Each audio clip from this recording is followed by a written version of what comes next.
Hi, I'm Bill O'Reilly. Thanks for watching us tonight. President Obama defines ISIS. That is the subject of this evening's Talking Points memo.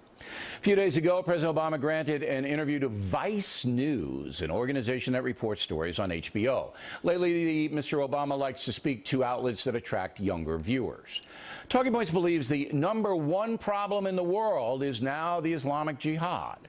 That's because Iran is tied into the situation and is close to developing a nuclear weapon. But even without Iran, when you have millions of fanatical Muslims all over the place believing they can murder infidels at will, you have a historical problem.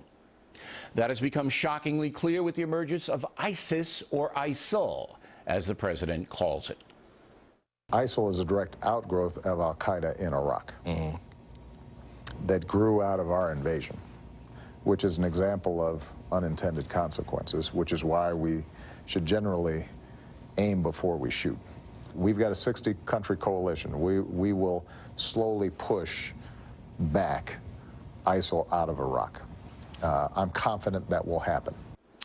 Slowly is the key word there. As thousands of people are being slaughtered, the USA and other Western powers are acting slowly.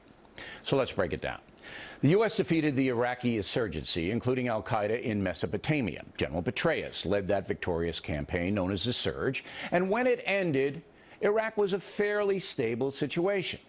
Subsequently, the Iraqi government totally blew it, persecuting the Sunni minority, leading to chaos and corruption. In the face of that, President Obama went against nearly every general and national security person working for him and withdrew all U.S. combat troops from Iraq. Huge mistake, perhaps the biggest error he has made. Faced with no controlling authority, Muslim jihadists began to run wild and infiltrated into Iraq from Syria, where they were fighting against the Assad regime. The president ignored the situation at first, and when it finally got to critical mass, he called the ISIS savages the junior varsity. Again, an enormous mistake. So now we have another war in Iraq. Iran fighting ISIS, two bad crews against each other. The result? Extreme violence. Thousands of human beings are being killed. Analyzing that, the president comes to the conclusion that it was President Bush's fault. Mr. Obama apparently believing that because Mr. Bush violently removed Saddam Hussein, terrorism flourishes to this day. While the Iraq War did indeed cause far too much blood and treasure for America, it was a victory until President Obama mucked it up.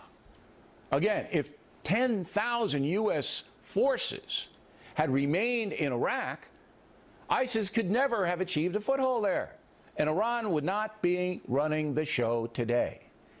But you will never convince Barack Obama of that. He will never see the situation clearly. And that is why the Islamic Jihad continues to march throughout the Middle East. Finally, about the 60-nation coalition the president refers to so often. It's a phantom. It doesn't exist. These countries do little or nothing. And President Obama hides behind this phony facade. If there were indeed 60 nations committed to wiping out ISIS, these savages would already be dead. Does everybody get that?